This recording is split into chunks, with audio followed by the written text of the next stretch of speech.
Gracias, Samantha. Y en Canal 2 siempre estamos conmemorando muchos temas de interés a nivel mundial y hoy celebramos el Día de la Hipertensión Arterial. Para eso tenemos como invitada a nuestra especialista en medicina interna, la doctora Hazel Ninosca López. Bienvenida, doctora. Muchísimas gracias por la invitación. Hoy celebramos un gran día, la lucha contra esta enfermedad y el enemigo silencioso.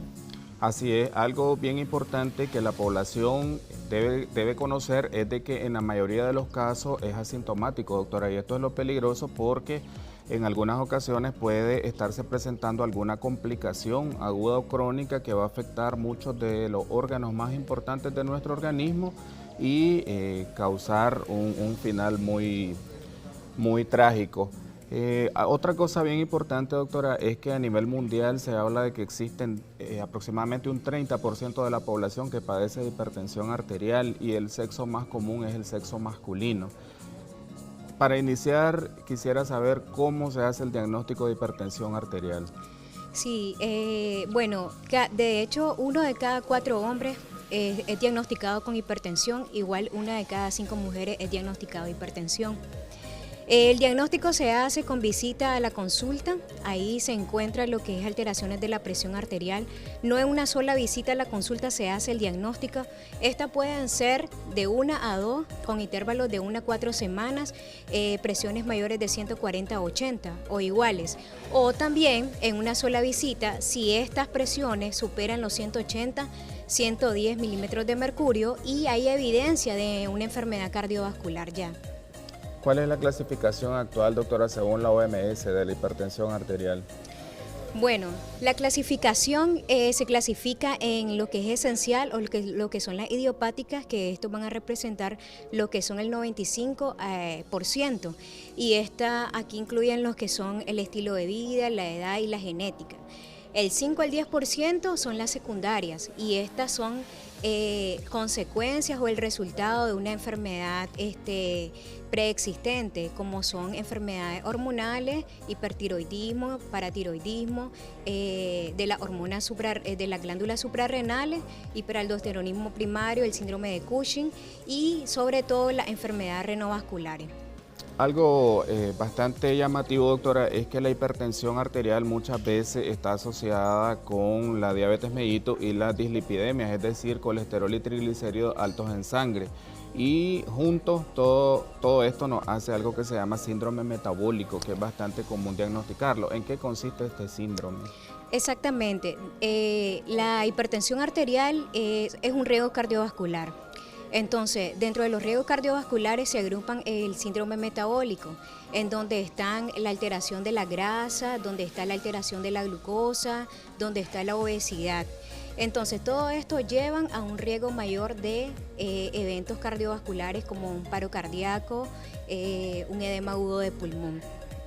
La diabetes y la hipertensión están relacionadas. De hecho, el 40% de los pacientes diabéticos van a desarrollar hipertensión y esto se debe a mecanismos fisiopatológicos. Debido al aumento del azúcar, hay una rigidez a nivel de los vasos sanguíneos que va a provocar un aumento de la presión arterial. Igual, la resistencia a la insulina va a provocar también una absorción mayor a nivel renal de lo que es la sal y provoca lo que es la hipertensión arterial en estos pacientes. Dentro del grupo de pacientes que presentan alguna sintomatología, ¿cuáles son los más comunes? Las sintomatologías más comunes pueden ser los dolores de cabeza que son persistentes, mareos, palpitaciones, lo que se le llama el disconfort torácico, la dificultad respiratoria. Entonces estos pacientes llegan motivados porque a estos escasos pacientes presentan síntomas. Muchas veces estos síntomas, doctora, están anunciando alguna complicación. Hay algo que llamamos en medicina órganos blancos. ¿Cuáles son los principales órganos blancos que afecta esta patología y las complicaciones más comunes? Los órganos blancos que afecta es principalmente el cerebro, el corazón y el riñón. Dentro del corazón tenemos las cardiopatías isquémicas, a nivel cerebral lo que son los conocidos eventos cerebrovasculares isquémicos o hemorrágicos y a nivel renal lo que son las nefropatías. Algo bien importante, doctora, que para el público televidente es que el tratamiento es individualizado, no es el mismo medicamento que va a tomar todo paciente hipertenso. Y en algunas ocasiones, además de las patologías asociadas, tomamos en cuenta el grupo etario para decidir el fármaco de elección. ¿Nos puede explicar algo respecto a esto? Sí, es muy importante el tratamiento, porque el tratamiento no es como una receta de cocina, está individualizado para cada patología de los pacientes. De hecho, cuando un paciente llega a la consulta, lo que se hace es, además de historiarlo y el examen físico, clasificarlo. Si este paciente tiene patologías sobreagregadas, por ejemplo, diabetes, enfermedad pulmonar obstructiva crónica, o si ya tiene su enfermedad renal, o si es de raza negra, entonces los medicamentos van destinados a prevenir mayores complicaciones, a prevenir la nefropatía, como en el caso de los diabéticos, porque estos también pueden llevar a efectos secundarios. Entonces, primero empezamos con una monoterapia, tratamiento empírico, y a medida que se va conociendo el paciente, pues estos medicamentos se van modificando porque no es un solo tratamiento. Esto puede ser que en una primera consulta no se puede lograr el control definitivo, y entonces por eso hay que esperar de 1 a 4 semanas para hacer las modificaciones. Es importante eso, doctora, y también conocer de que la asociación de fármacos tiene un objetivo, no es que vamos a asociar cualquier medicamento, sino que tenemos que provocar algo que llamamos sinergismo en medicina, que es potenciar el efecto benéfico. Para decir que un paciente hipertenso está logrando la meta de presión, ¿cuánto es este valor que debe tener? Sí, la presión arterial no se debe bajar en un solo momento, porque esto perjudicaría los órganos vitales, como es el corazón, el cerebro y el riñón. Esto tiene que ser paso a paso, paulatinamente. Entonces se va monitorizando de 130 a 80 hasta llegar a los 120-80. Menos de esto, siempre clasificando al grupo de riesgo. Existen dos complicaciones bastante frecuentes, doctora, y que son agudas y que pueden ser mortales en algunos casos. ¿Cuál es la diferencia entre una urgencia y una emergencia hipertensiva? Eso es muy importante. Bueno, la urgencia hipertensiva no hay daño a órgano diana y esta puede esperar. La presión se puede estabilizar de 24 a 72 horas y la disminución de la presión arterial debe de ser menos del 20%. En cambio, en la emergencia hipertensiva, esta sí hay daño a órgano diana. Puede haber lo que es una encefalopatía hipertensiva, un síndrome coronario, y debemos de actuar bajando la presión en menos de una hora, de 1 a 2 horas.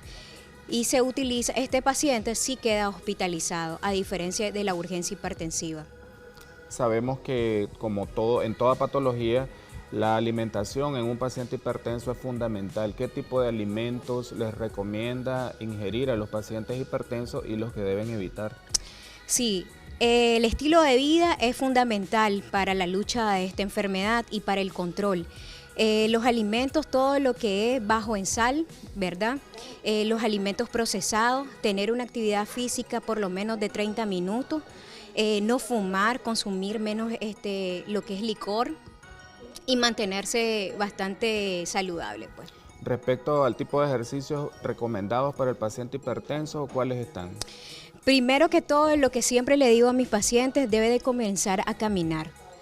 A caminar, porque no puede sobreesforzar de actividad física aquel paciente que ha estado sedentario por mucho tiempo. Entonces debe comenzar a caminar por 15 minutos, luego a 30 y así implementar más actividad física.